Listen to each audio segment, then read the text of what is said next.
Thank you for stopping by, my movie peeps. Let's talk about some movie news. Some of the things we'll be discussing here today, guys, is we finally got the first trailer for the I Know What You Did Last Summer reboot. We got reports coming in of multiple spin-off Sonic movies in the work. And once again, the internet is running wild, believing that the Batman Part 2 is getting canceled. We're gonna be diving into that along with so much more, so you guys know the drill. Hit that like button, subscribe if you haven't already. Almost 9,000 away from 700,000. It would be amazing to hit that, please. But without further ado, let's go ahead and jump into our first movie news story. So we got a couple of trailers this week that I found kind of interesting I wanted to talk about. Beginning with the horror movie titled Weapons, directed by Zach Cregger, who brought us Barbarian. This movie has lately been creating such a huge buzz with movie fans because of its marketing. To give you an idea of what the movie is going to be about, this is going to follow a classroom of students who out of nowhere all disappear at 2:17 a.m. in the middle of the night. And some of the footage that they've released for this movie is security footage watching little kids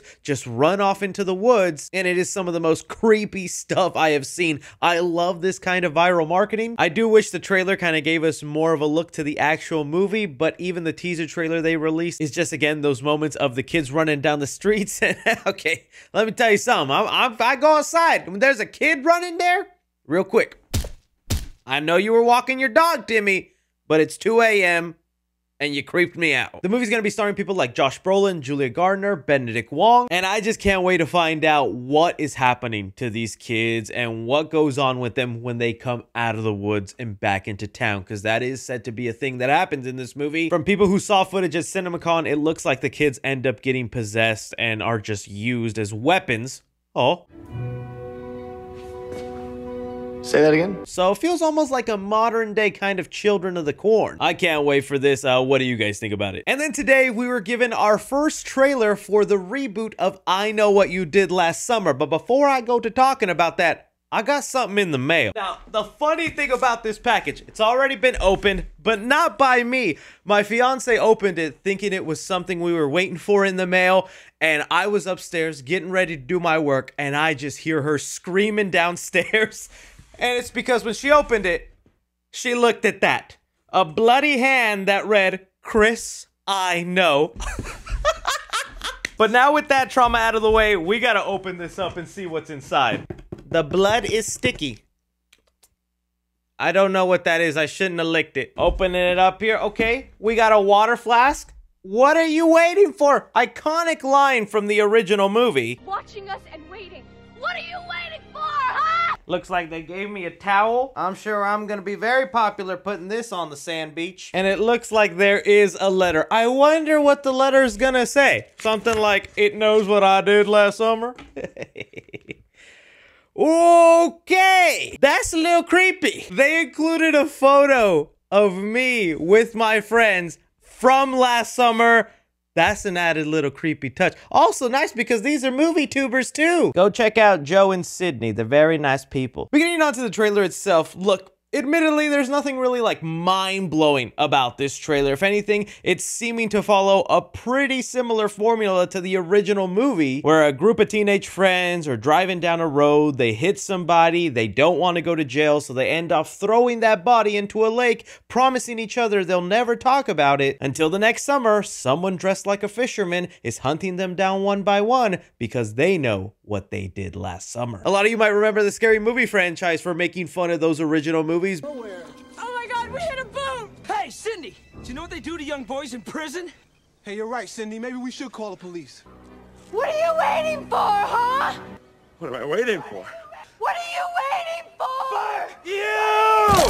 But I think some things that are making me actually excited for it is, for one, the fisherman this time around is supposed to be a lot more brutal, and you do get a feel of that with the opening kill of this trailer. Just seeing him use a spear gun repeatedly on the guy and pulling him with it, there isn't stuff that grotesque in the original movies. This is another instance where it's a reboot legacy sequel also, just like Scream 5 or Halloween 2018, where it is set in the same universe as the original movies, following a new cast of characters, and then it will include legacy legacy characters, Freddie Prinze Jr. and Jennifer Love Hewitt. And so it's really that kind of stuff that makes it feel very formulaic, because now it's just felt like a tired formula. But the director, Jennifer Caton Robinson, has said in interviews that she's really just trying to have fun with this movie. Still obviously include the blood and horror into the franchise, which I am getting that from the trailer, but it's supposed to be more of a fun ride that throws back to those 90s slasher movies, and I'm always willing to jump into that era if you can actually make me have fun with it. I think the thing that's really gonna make or break this movie for me is when they finally get into the reveal of who is the fisherman this time around, what is their motive, because the only thing that's making me kind of like, okay, that's a little too silly, is how decades later teenagers are put in the exact same situation. That in itself is just such a unique way. You had to be driving on a similar highway, hit a person, all agree to hide it, not talk about it. Someone else had to have known about those previous murders and then go, oh, I want to copy that and also dress like a fisherman. It's like so many variables other than like the Scream franchise where someone's like, yeah, I'm just gonna put on that costume and start killing people. But overall, still looking forward to this. I just want this to be an entertaining slasher. Next up, a small little update into the Sonic universe. Things have been kind of quiet lately, but that's okay. Work is probably being done on Sonic 4, and in a matter of time, we will hear when they'll start filming and get that movie going. But until then, we did get this article from The Wrap where they were talking about recently how video game movies have been such a big hit. Most notably, like with the Minecraft movie, that it's on its way to make $1 billion.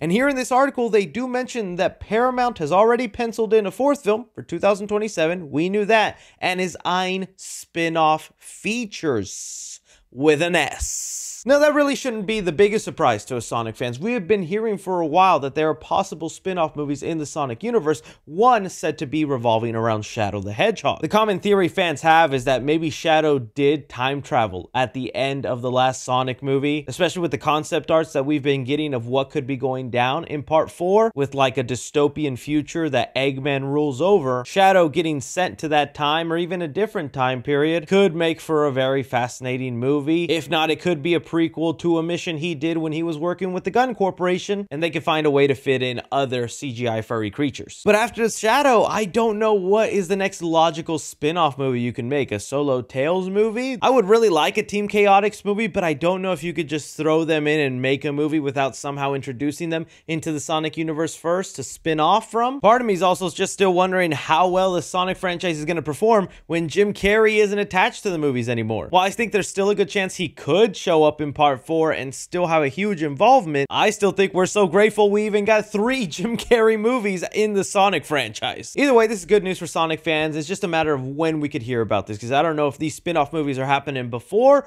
or after the 4th Sonic movie. I have to imagine it's after, since they already have a date down for Sonic 4, and it's pretty soon in movie time. 2 years? Unless they announce that spin-off movie in the next couple months, there's no way it can come out before Sonic 4. You guys let me know what you think these multiple spin-off movies could be. From there, I wanted to talk about these little random rumors that were popping up again that the Batman Part 2 is looking to get canceled. So if you don't know, earlier in the week, there was a clip from the John Campea show, someone who also does good movie news reporting, and from time to time, since he's in Hollywood and has connections, he will hear information that he'll share on his podcast, sometimes even full-on leak and spoil movies. Look closely at Tobey Maguire's dick. And well, during a segment, he was posing the question, what is more likely, that the Batman Part 2 gets canceled or that Robert Pattinson's Batman joins James Gunn's DCU? Now, some clever fan out there was watching that clip and cut off a lot of that context, posted it online to have John Campea say the Batman Part 2 is getting canceled, and the internet just ran with that thinking, oh, it's happening, it's gonna go down. The worst of what we feared, this movie's never coming out and it's actually getting canceled. But no, Campea was not saying that is what he thinks is 100% happening. He just thought between those two situations,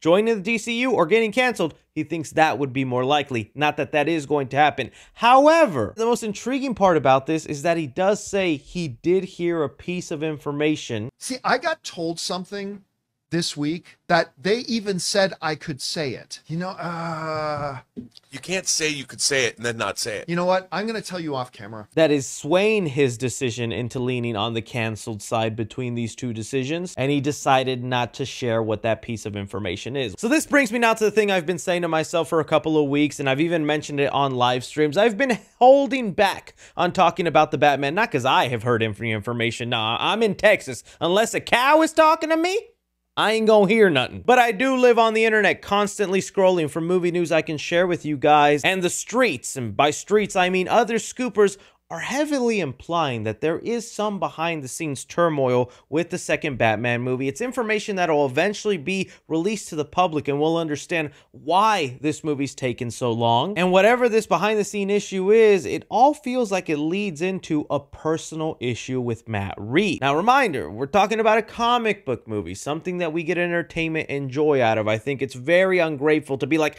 give me my movie, I don't care what's happening to you, Matt Reeves, give it to me. In my opinion, I still firmly believe this movie is happening. We are getting part 2. And unfortunately, it looks like there's even a real possibility they might not even make that 2027 release date. But I still feel like we're gonna get that movie until we get that article or that confirmation of what this behind the scene thing issue is. I'm just gonna be holding back on talking about the Batman part 2 because I really want to know, man, what is this thing that everybody knows but us? Seems like Campia knows. But I throw it off to you guys. Just how do you feel about people just wanting this movie to be canceled already? It feels like more people just want it to get canceled so they have a reason to hate James Gunn and sticking it to the fans who are okay with moving on without the Snyderverse instead of just, you know, wanting a cool movie. Next up, the Thunderbolts has actually had their world red carpet premiere over in the UK. And literally, as I'm filming this right now, the first reactions are coming in of what people think about this movie. And although we always have to take first reactions with a grain of salt, and even some of the worst Marvel movies always have positive buzz right out the gate, I think Marvel has been showing a lot of confidence in this movie with one, letting those reactions and reviews 2 weeks out from the release of the movie, and hearing what some people say, it seems like this is a winner. So going off of it here, we have one person that said, well, Thunderbolts is easily one of the best MCU movies in a long time, and maybe one of my new personal faves. Has so much spark, charisma, and tells a genuinely emotional story you connect with.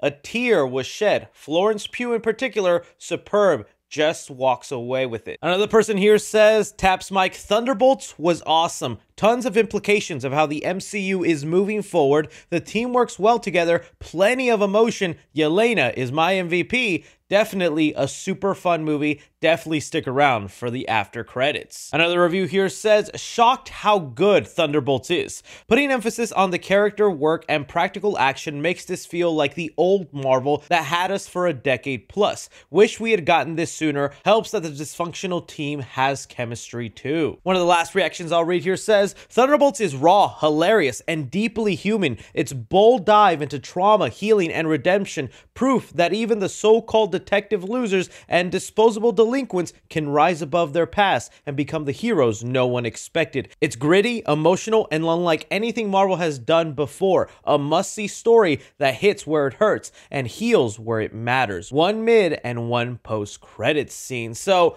I am loving what I'm hearing so far, and there is fan screenings happening tonight. And I tell you that more just to stay off the internet because these are critics. These are professional journalists who went out there, saw the movie, and they're staying away from spoilers. Tonight, all across the country, tons of fans are seeing the movie, and you know fans, they love pulling out their phones, recording things, so you're about to see a ton of spoilers online tonight. But so far, what I'm hearing from this emotional, gritty, the dynamic between the team is really good. That's what I wanted from this movie. I even love hearing that this feels like older Marvel, that this feels like something we would have gotten early on in the MCU, and I think nowadays that's not a bad thing. That's something that a lot of people have been begging for. Also, the fact that this keys us into how the MCU is moving forward, that's what I've been needing, baby. I need some better setup for Avengers Doomsday. But you guys see these reactions to Thunderbolts. Does this make you more excited? Did you think the movie would be a winner? Curious to hear from you guys. Bring me now, though, to talk about some Avengers Doomsday. We've gotten a ton of small little details about the movie I thought I'd just share with you guys. Starting off here, you guys know recently we got a Fantastic Four trailer from Marvel, and people have noticed that in the description and emails that Marvel sent out for this trailer,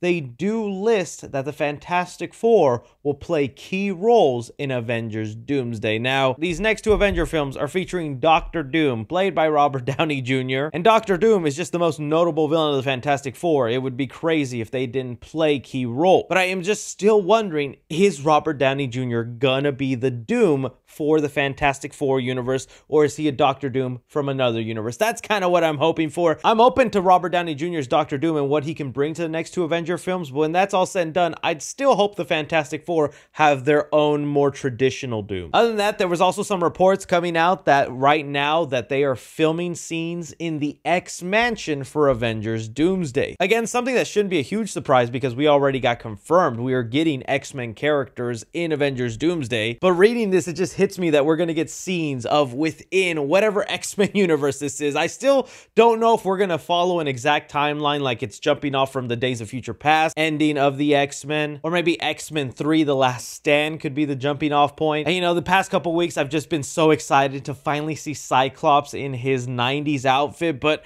it's also going to be the rest of them. Gambit, Nightcrawler, even Magneto. What is his outfit going to look like? It's going to be so satisfying to see them all in those awesome outfits from the get-go. The only like set photos that we've gotten from Avengers Doomsday just seem to be a bunch of craters or meteors that have hit the ground. There is another one with statues, which could be statues outside of the X-Mansion. That would be a pretty interesting way to start off the movies. Like the X-Men are just there living their lives, trying to figure out maybe why Monica Rambeau is here and how to get her back to their world, and the incursion just starts happening and meteors and pieces of another Earth are falling to them. It's kind of wild that we're going into an Avengers movie with just, I think, very little setup, but maybe these next couple of movies will really put us in a place to better understanding where we go. Just with the tease we got in Captain America Brave New World, I don't feel like that's big of enough of a setup for what we're about to get. And speaking of Captain America, Anthony Mackie has let us know that Avengers Doomsday will end on a cliffhanger where no one is safe. Again, a kind of no duh moment. We know this is transitioning into Secret Wars, and this will most likely be treated like Infinity War, where a lot goes down, things happen, and they're probably put in a position where it looks like they're gonna lose until Secret Wars comes and hopefully things get better. But I just don't know how you do a cliffhanger that's more